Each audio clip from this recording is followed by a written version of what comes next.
എല്ലാവർക്കും നമസ്കാരം. ഞാൻ ഇന്ന് ഉണ്ടാക്കാൻ പോകുന്നത് സോയാ ചങ്ക് ഫ്രൈ ചെയ്യുന്നതാണ്. ഇത് 200 ഗ്രാം സോയാ ചങ്കിനകത്ത് 100 ഗ്രാമും പ്രോട്ടീനാണ്. പിന്നെ അതിനകത്ത് അയൺ ഉണ്ട്, ഫൈബർ ഉണ്ട്. ഇതെങ്ങനെയാണ് ഫ്രൈ ചെയ്യുന്നതെന്ന് നോക്കാം. ഞാനിത് ആദ്യം വെള്ളത്തിലിട്ട് ഇതൊന്ന് തിളപ്പിച്ചെടുക്കണം. ഞാൻ ചെറിയ ടൈപ്പ് സോയാ ചങ്കാണ് എടുത്തിരിക്കുന്നത്. വലുതും ചെറുതും എല്ലാം എടുക്കാം. എനിക്ക് പ്രാവശ്യം ഞാൻ വാങ്ങിയത് ഇത് ചെറുതാണ്.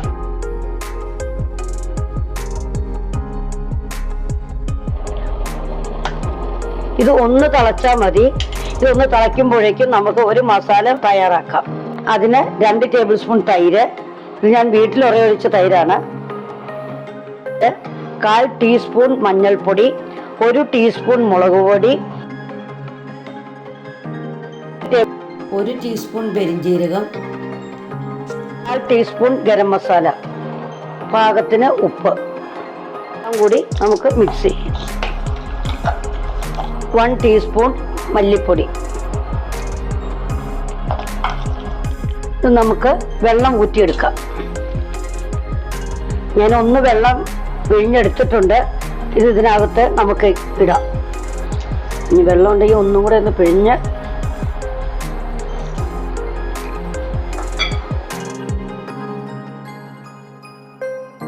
ഇത് നമുക്ക് 10 മിനിറ്റ് അടച്ചു വയ്ക്കാം. 10 മിനിറ്റായി. ഇതിനകത്തേക്ക് 2 ടേബിൾ സ്പൂൺ കോൺഫ്ലവറും കൂടി ചേർക്കാം.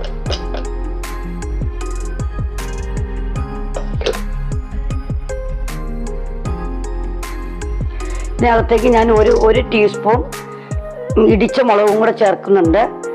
ഇത്തിരി എരിവ് കൂടുതലിരിക്കാൻ വേണ്ടിയാണ്. എരിവ് കുറച്ച് വേണ്ടവർക്ക് മുളക് പൊടി മാത്രം ചേർത്താൽ മതി. എണ്ണ ഒഴിച്ചിട്ടുണ്ട്. ഇത് വറുത്ത് കോരിയെടുക്കാം. അധികം മുക്കിപ്പൊരിക്കുകയൊന്നും വേണ്ട. നോൺ സ്റ്റിക്കിന്റെ പാത്രത്തിലാവുമ്പോൾ കുറച്ചെണ്ണ മതി.